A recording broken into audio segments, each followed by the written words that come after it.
I died on a Tuesday afternoon, tumbling down the marble staircase of the house I'd bought with my divorce settlement, my ex-husband's mistress standing at the top with her hand still extended from the push. The last thing I saw was her face, not horrified, not regretful, but satisfied. The last thing I heard was her voice calling down to me. You should have stayed away from what was mine. My name is Claire Morrison, and I died at 32 years old, murdered by the woman my ex-husband had cheated with, killed because I dared to move on with my life after our divorce. Then I opened my eyes. I was 22 years old, sitting in a trendy restaurant wearing the blue dress I'd bought specifically for this occasion. Across from me sat Daniel Chun. Handsome, charming 25, with warm brown eyes and an easy smile that had made my younger self fall instantly in love. This was our first date. The beginning of everything. In my previous timeline, this date had led to a whirlwind romance, a beautiful wedding, 5 years of what I'd thought was a happy marriage, and then the devastating discovery of his affair with his friend Valerie Park. The divorce had been brutal. The aftermath had been worse. And 2 years after our divorce was finalized, Valerie had pushed me down the stairs because I'd started dating someone else. Someone Daniel had been jealous of. Claire. Daniel's voice brought me back to the present. You okay? You look like you've seen a ghost. I stared at him, young, optimistic, with no idea that in 10 years he'd be crying over my broken body while the woman he'd chosen over me watched with cold satisfaction. I'm fine, I lied. Just processing. Processing what? Our amazing chemistry. He grinned that boyish grin that had once made me melt. Because I have to say, when my friend set us up, I didn't expect to feel this connected. Your friend, Valerie. She'd set us up. I'd forgotten that detail in my previous life, too dazzled by Daniel to question why his friend had been so insistent on introducing us. Tell me about this friend, I said casually. The one who set us up. Valerie? We've been friends since college. She's great. Always looking out for me. Always has my back. Daniel's face softened when he talked about her. She actually saw your photo on social media through a mutual friend and immediately said you'd be perfect for me. In my previous life, I'd been flattered. This time I felt sick. Because I suddenly remembered something I dismissed before. Valerie's face when she'd met me for the first time after this date. She hadn't looked happy for her friend who'd found love. She'd looked calculating. That's interesting, I said. Does Valerie do this often? Set you up on dates? Not really. Actually, you're the first person she's ever introduced me to. She's pretty protective of me. He laughed. Sometimes too protective.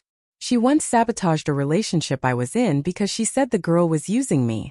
Red flags were waving so violently in my mind that I could barely focus on the rest of the date. By the time Daniel walked me to my car, he was already planning our second date. How about this weekend? There's this great hiking trail. Daniel, I had a nice time tonight, but I don't think this is going to work out. He looked stunned. What? But we had such a great conversation. I thought. I'm sorry. You're great, but I'm not looking for a relationship right now. Is it something I said? Something I did? No. You're perfect. That's actually the problem. I got in my car and drove away, watching in my rearview mirror as Daniel stood in the parking lot looking confused and hurt. And I felt absolutely nothing except relief. Over the next week, Daniel tried everything. Texts, calls, flowers sent to my apartment, messages through mutual friends. Each one made it clearer that in my previous timeline, I'd never stood a chance. Daniel Chun was a man who didn't accept rejection.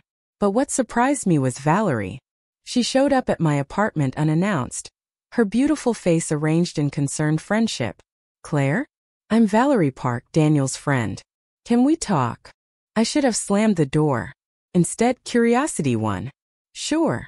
We sat in my small living room, Valerie perched elegantly on my second-hand couch like she was posing for a magazine. Daniel is devastated, she said. He really liked you. I'm sorry about that. Can I ask why you rejected him? He's a catch, successful, handsome kind. Most women would kill for a chance with him. The word kill hung in the air between us, and I wondered if she knew how prophetic it was.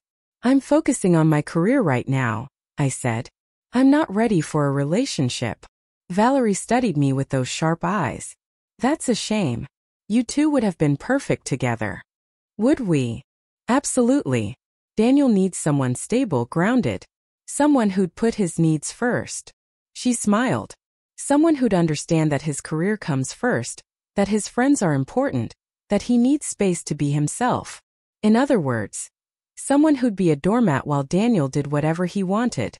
That doesn't sound like a partnership, I observed. That sounds like servitude. Valerie's smile tightened. That sounds like someone who's never been in a successful relationship. And you have.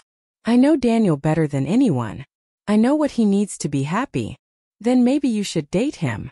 The words came out before I could stop them. Valerie's face went through several expressions: shock, anger, and then something cold and calculating. Daniel and I are just friends, she said carefully. We'd never work romantically. Why not? You clearly care about him. You're protective of him. You know what he needs. Because I know him too well. The mystery would be gone. She stood up. But I think you're making a mistake, Claire. Daniel is one of the good ones. You'll regret letting him go. I'll take that risk. After she left, I sat in my apartment thinking about the woman who would one day push me down the stairs. She was beautiful, intelligent, and absolutely obsessed with Daniel Chun. And I just challenged her to admit it. Over the next month, I threw myself into my career. I was working as a junior marketing coordinator, but I had ambitions. In my previous timeline, I'd put those ambitions on hold to support Daniel's career, to be the perfect wife, to make his life easier. This time I worked late every night, took on extra projects, networked aggressively. My boss noticed. Claire, your presentation on the Henderson account was exceptional, she said. How would you feel about leading the Mitchell project? In my previous timeline, I'd turned down this opportunity because it would have meant traveling frequently, and Daniel had said he needed me home. I'd convinced myself I was being a good partner, putting our relationship first. I'd love to, I said. 3 months after my first date with Daniel, I was promoted to senior coordinator. 6 months after that, I was an account manager. A year after walking away from Daniel, I was one of the youngest directors in the company, and I was happy. Genuinely, completely happy in a way I'd never been in my previous life. I dated casually, nothing serious, just enough to enjoy companionship without sacrificing my autonomy. I traveled for work and pleasure. I bought a small condo that was all mine, decorated exactly how I wanted, with no one else's opinion to consider. I was free. Then, 2 years after our first and only date, I ran into Daniel at a professional conference. He looked different, older, with lines around his eyes that hadn't been there before. He was still handsome, but there was something deflated about him. Claire, he said, his voice full of complicated emotions. I didn't know you'd be here. It's a marketing conference.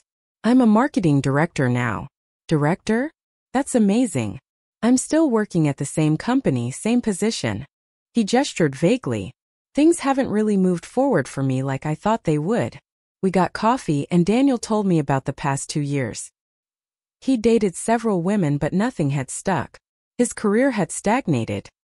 His best friend Valerie had gotten increasingly possessive, to the point where she'd sabotaged his last relationship.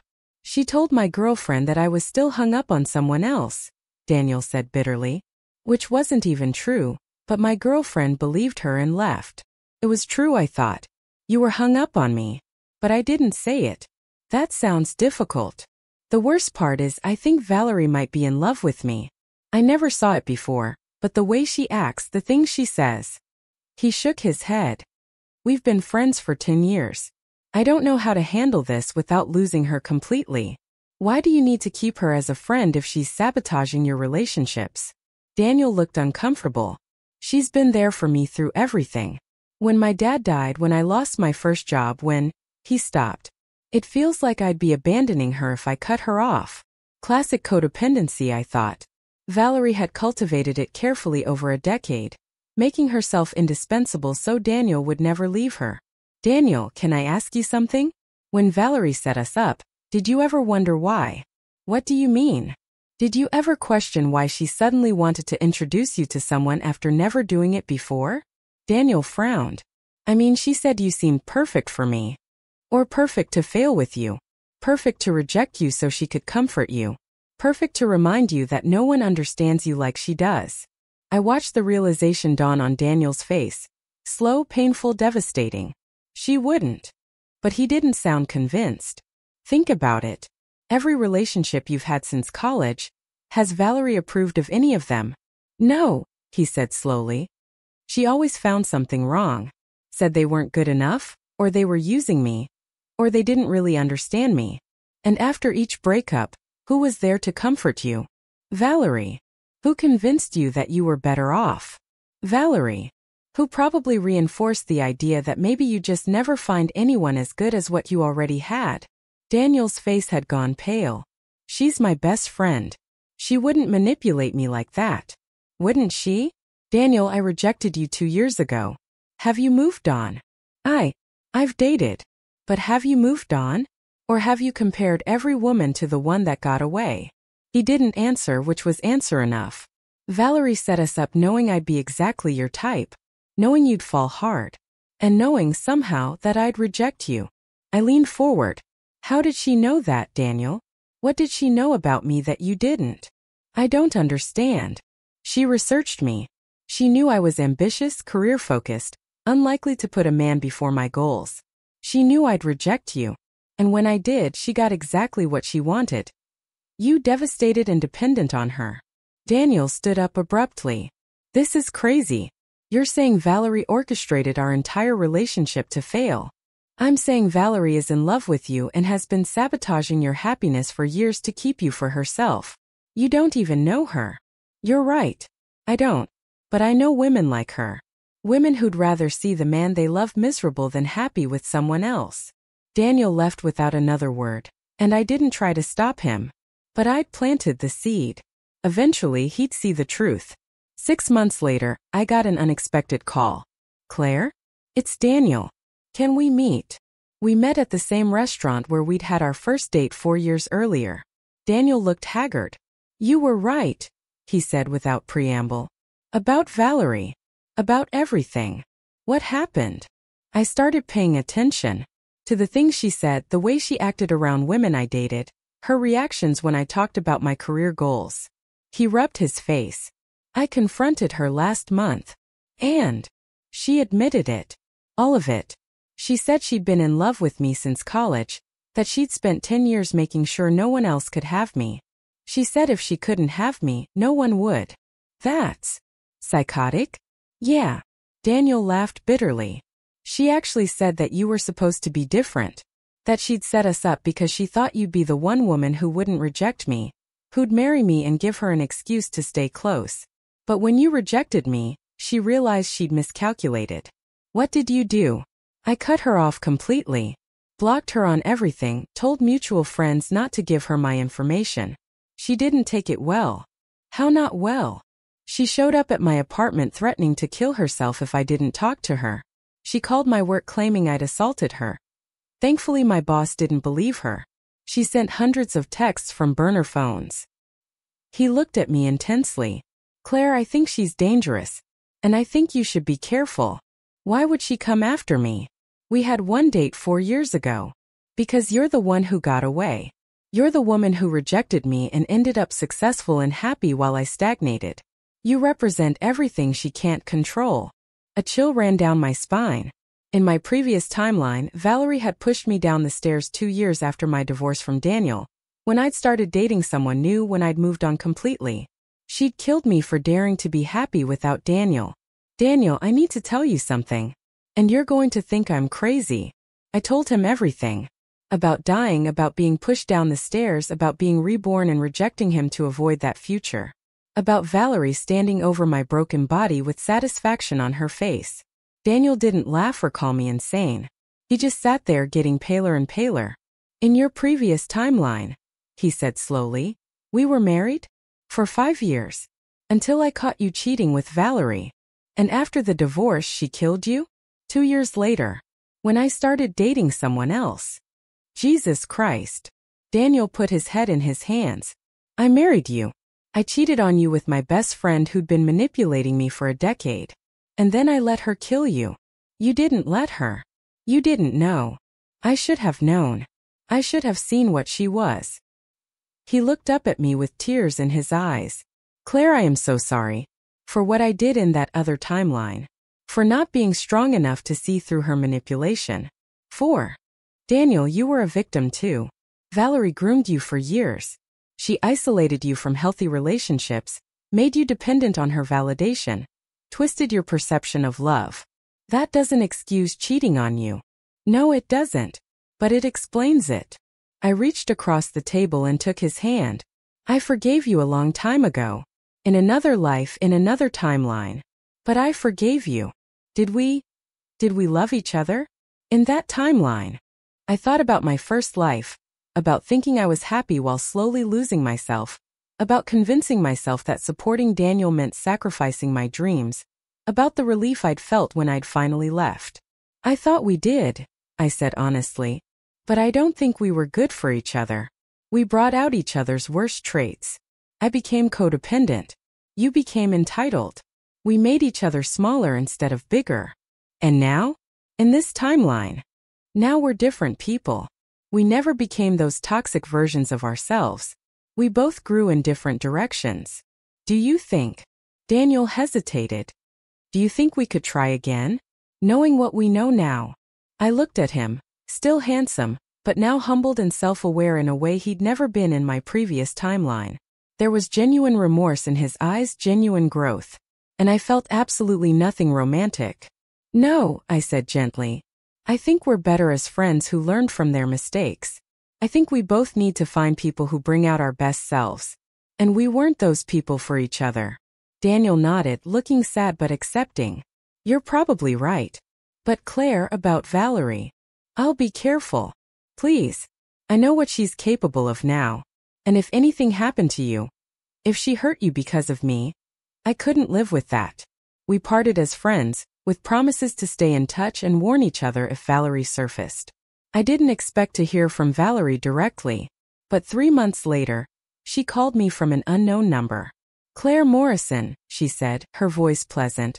We met once years ago. I'm Valerie Park. I remember. Do you? I wasn't sure you would. You rejected Daniel so quickly, so callously. I wondered if you even remembered breaking his heart. What do you want, Valerie? I want to understand something. How did you know? Know what? That rejecting Daniel would work out so well for you. That you'd become successful, accomplished everything you are now. How did you know that choosing yourself over him was the right decision? It was a risk. But it paid off. Lucky you. Her voice turned cold. Do you know what it's been like for me? Watching you thrive while Daniel struggled? Watching you become everything I worked to prevent. Valerie, you need help. I need you to suffer, she screamed suddenly. I need you to understand what it's like to want something so desperately and watch someone else take it. To work for years toward a goal and have someone casually destroy it. I didn't take Daniel from you. I rejected him. And that was worse. Don't you see? If you'd married him, I could have stayed close. I could have been the friend, the confidant, the one he really cared about. But you rejected him and it broke something in him. He started questioning everything. Eventually he questioned me. So you admit you manipulated him. I loved him. Everything I did was out of love. That's not love, Valerie. That's obsession. Call it what you want. But I'm calling to warn you. I know where you live. I know where you work. I know you're dating someone new. And I know exactly how happy you think you are. She hung up before I could respond. I immediately called the police. They said they'd send someone by to take a statement about the threatening call. But unless Valerie did something concrete, there wasn't much they could do. I called Daniel. Valerie just threatened me. What? When? 5 minutes ago. She knows where I live, where I work. She knows I'm dating someone. I'm calling the police. Already did. They're coming by for a statement. But Daniel, this is exactly how it happened before. The threats, the stalking, and then, I won't let her hurt you. You can't stop her if you don't know when she's coming. We agreed to stay in close contact. Daniel warned mutual friends about Valerie's behavior. I increased security at my apartment and office. I told my boyfriend Michael about the situation, all of it, including the rebirth. Michael, a software engineer with a practical mind, simply said, "Okay. So we're dealing with a dangerous stalker who's already killed you once. Let's make sure she doesn't get the chance again." I loved him for not questioning, for not dismissing, for just accepting and protecting. 2 months after Valerie's call, nothing had happened. No more threats, no sightings, nothing. I started to relax. That was my mistake. I was leaving my office late one evening when someone grabbed me from behind. A hand clamped over my mouth. A familiar voice whispered in my ear. "Did you really think I'd let you win again?" Valerie dragged me toward the stairwell. The same stairwell where, in my previous timeline, she'd pushed me at my home. "You took everything from me," she hissed.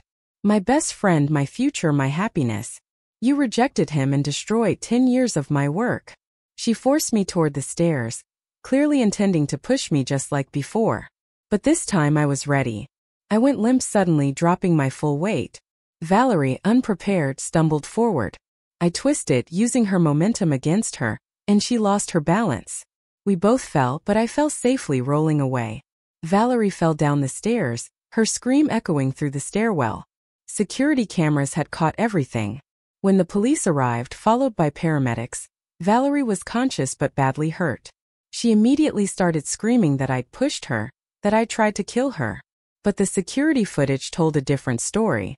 It showed Valerie grabbing me, dragging me toward the stairs, attempting to push me. It showed me defending myself. "Ms. Morrison," the detective said as they took Valerie away on a stretcher, still screaming accusations, "you should know that we found extensive stalking evidence in Ms. Park's apartment. Photos of you, your boyfriend, detailed schedules of your movements. And..." He hesitated. "A journal. Filled with plans about how to kill you and make it look like an accident." "Plans?" I repeated numbly. "Dating back 5 years. Since the day you rejected Daniel Chun. 5 years. She'd been planning to kill me for 5 years, just waiting for the right opportunity. In my previous timeline, she'd gotten that opportunity. This time she'd failed." Valerie was charged with attempted murder, stalking, and assault. During the trial, more evidence came out. She'd vandalized my car 3 years ago. I'd thought it was random. She'd sent anonymous hate mail to my office. She'd even tried to get me fired by spreading rumors about me having an affair with my married boss. She'd been terrorizing me for years, and I'd never known. Daniel testified against her, detailing her decade of manipulation and control. The prosecution painted a picture of a woman who'd become so obsessed that she'd lost all grip on reality. Valerie's defense tried to claim insanity, but the journal entries were too detailed, too calculating. She'd known exactly what she was doing. She got 15 years in prison. At the sentencing, Valerie looked at me with pure hatred. "This isn't over," she mouthed. But it was. 5 years after Valerie went to prison, I married Michael in a small, beautiful ceremony. Daniel attended with his girlfriend, a kind woman who made him laugh and supported his growth. We were friends now, Daniel and I. Good friends who'd learned from their mistakes and helped each other become better people. "Thank you," Daniel said at my wedding reception, "for rejecting me, for seeing what I couldn't see, for saving both of us from a toxic future." "Thank you for believing me," I replied. "When I told you about dying and being reborn, how could I not? You knew things no one else could have known." He smiled. "Do you ever regret it? Walking away from me?" I looked at Michael across the room, laughing with my friends.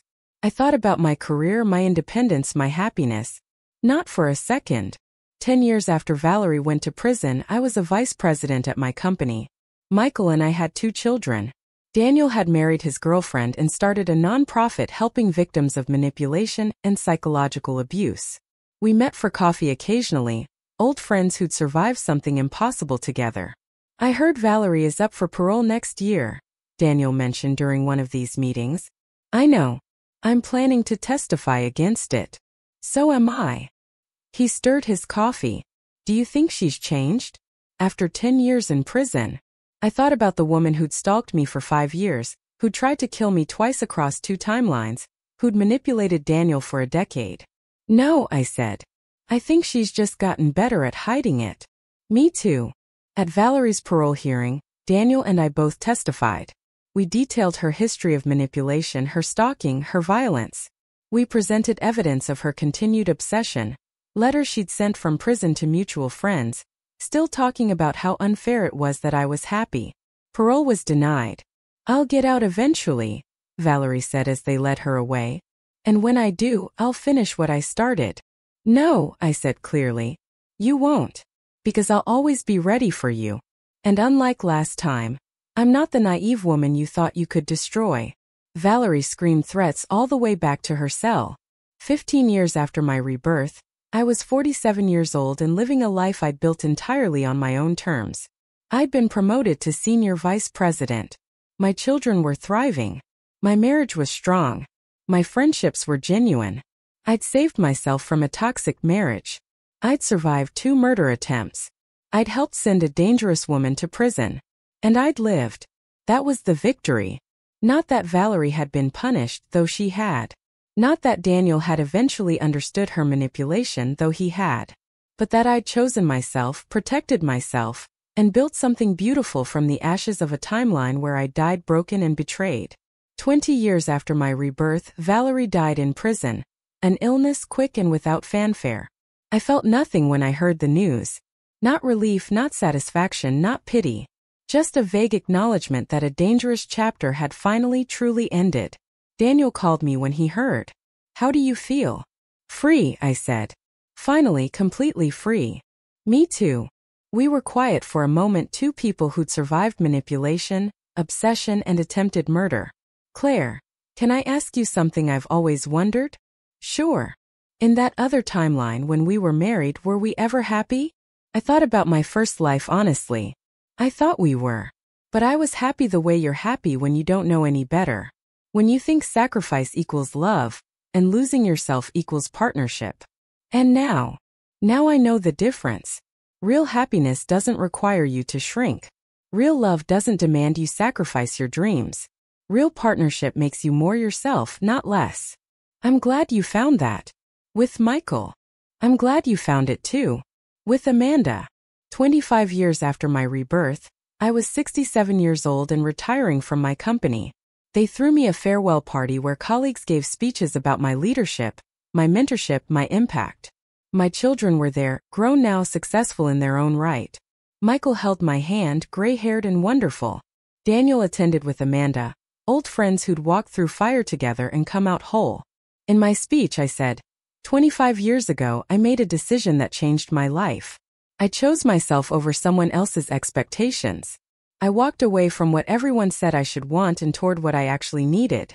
And that decision led to everything good in my life. My career, my family, my happiness. So my advice to all of you is this. Never be afraid to choose yourself. Never apologize for protecting your dreams. And never let anyone convince you that your value lies in sacrificing who you are. The room applauded, and I felt a deep satisfaction. I'd lived my life on my own terms. I'd survived. I'd thrived. 30 years after my rebirth, Michael died peacefully in his sleep at 75. I grieved deeply but not destructively. We'd had 40 wonderful years together. That was enough. Daniel died 2 years later, cancer. Amanda asked me to speak at his funeral. Daniel Chun was my friend, I said to the gathered mourners. He was also, in another life, my biggest mistake. But in this life he was proof that people can grow, change, recognize their flaws and become better. He spent the last decades of his life helping others escape manipulation and control. He turned his own victimization into purpose. And he did it with humility, grace, and genuine desire to prevent others from suffering as he had. That's the Daniel I'll remember. Not the man he could have been, but the man he chose to become. At 77 I was diagnosed with cancer. The same kind that had killed Michael, though slower, more manageable. The doctors gave me 2 years, maybe 3. I wasn't afraid. My children were grown. My grandchildren were thriving. I'd lived a full, rich life on my own terms. This was how it ended. I was content. In my final months, I wrote letters to my children and grandchildren, not about dying but about living, about choosing yourself, about recognizing manipulation, about the difference between healthy and toxic love, about never, ever shrinking yourself to fit someone else's expectations. I died peacefully at 78, surrounded by family, having lived 46 years past the age I died in my first timeline. The difference was everything. At my funeral, my oldest daughter gave the eulogy. My mother used to tell me a story that sounded impossible. She said that once in another life she'd made different choices. She'd chosen a man over herself. She'd sacrificed her dreams for someone else's. And she died young, unhappy, unfulfilled. But somehow she got a second chance. A chance to choose differently. To choose herself. To build a life that was truly hers. Whether that story was literal or metaphorical, I don't know. But I know this. My mother lived her life like someone who'd been given a precious gift and was determined not to waste it. She chose herself fiercely. She loved fully but never sacrificed who she was. She built something beautiful from her own strength. She taught me that the bravest thing you can do is walk away from what's killing you, even if it looks good on the surface. That real love doesn't require you to be less. That your dreams matter as much as anyone else's. She survived something that would have destroyed most people. And she didn't just survive, she thrived. That's my mother's legacy. Not that she escaped death, though she did. Not that she built a successful career, though she did. But that she chose herself over and over again until the day she died. And that choice made all the difference.